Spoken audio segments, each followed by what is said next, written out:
the biggest transition for me coming from New York to Atlanta was not only the space, you know, that you get in Atlanta, you know, coming from New York, you know, everybody's so bunched in, and come to Atlanta, you got all this space and land. It's crazy. But me being from New York, man, it was just a thing to where I was like, I don't want to say a nerdy kid, but I was like a real music nerd, real young. So, you know, when I got exposed to different genres of music, just being around and you know, my dad played instruments, so I kind of got an ear from that, and just, you know, just going around different boroughs and listening to different styles, you know, it inspired me. So, you know, when I kind of got the music bug, I'm like, well, I found myself going to like record stores every weekend. And I'm just like buying all of these albums, and I'm just reading credits and just researching people and just trying to find out everything that everybody's done. And, you know, just for me to understand, okay, this is what this person did. Now, the next thing is, how did they do it? So then that's how I got into songwriting, because songwriting was the first piece. So I was writing songs just to get my feet wet. And, you know, just figuring out, hey, you know, how do you create melodies, and how do you create harmony structures and arrangements and songs, and what's the difference between chorus and pre-chorus and verse, and, you know, outros and intros, like, you know, all the technical aspects. So, you know, I was learning that. And, you know, I was always good with words. It was just the fact of putting them together. So that's what I was learning. And then, you know, the more I got good at it, and, you know, just sharing it, you know, around the block, and, hey, what you think about this real quick, you know, and show my parents and all that. And, you know, at a certain point, I'm like, well, I need tracks to go along with these words, because I just can't keep writing them and I don't have any music. So I'm like, well, let me figure out how to make beats. So I went on YouTube one day, and I was watching some type of seminar about Reason, the software Reason. And okay, I'm back. So with Reason, I'm like, well, it looks hard. Like, when you open it up, it looks so hard. So I'm like, I don't know. So I ended up buying the software, and that was like the start of it. Like, I learned how to use it off of YouTube, and I just got better and better at it. And then I remember I was just going to different studios. And at the time when I started really getting good at Reason, that's when I moved to Atlanta. And when I moved to Atlanta, I started getting in the studio with all these different producers and musicians, just being around. And I remember I met DJ Toon. And DJ Toon was, he was really heavy on Reason at the time, and he still uses it to this day. So he kind of showed me a lot of pointers with it, and I just kept getting better and better. And then, you know, in the studio with like Bangladesh and Jazzy Faye, and, you know, just different people. And, you know, I just started building my own sound, and, you know, the rest was history.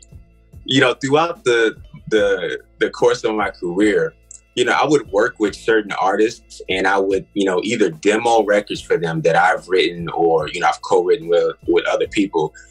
And, you know, they would like my voice. And I'm like, oh, okay, cool. You know, I appreciate that.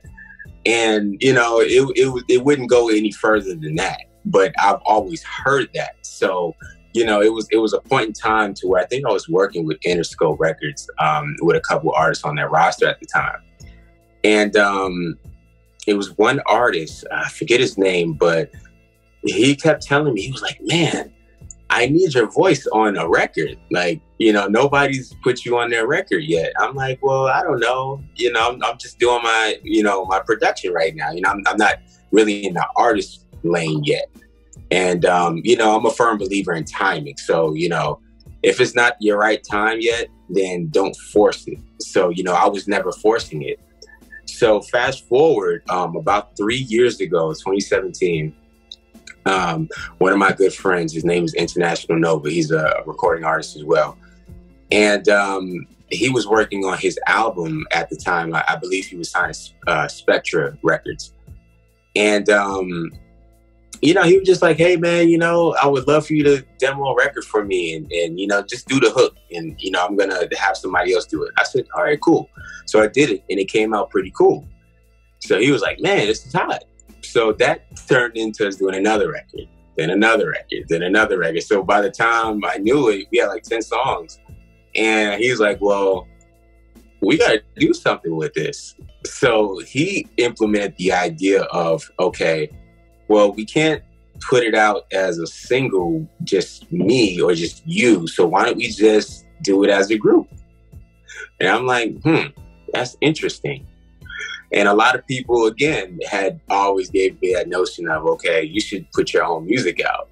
So I'm like, well, you know what? I think it might be that time. You know, I've done so much. I've had so much experience, you know, with artists to know what to do and how to work a record and do different things. So, you know, I tried it out and by the grace of God, we put out one single that was called Wine for Me in 2017. And that single debuted at number 10 on Billboard. So that was the introduction to me as an artist. Just for people to understand, hey, I can actually sing, I can actually make records, you know what I mean? And you know, just go from there. So we actually ended up breaking up the group in 2018. I just went solo. And I put out 2 solo singles that year and they both did amazing, which the demand was much more than I anticipated. It was kind of crazy. I'm like, wow, I had no idea.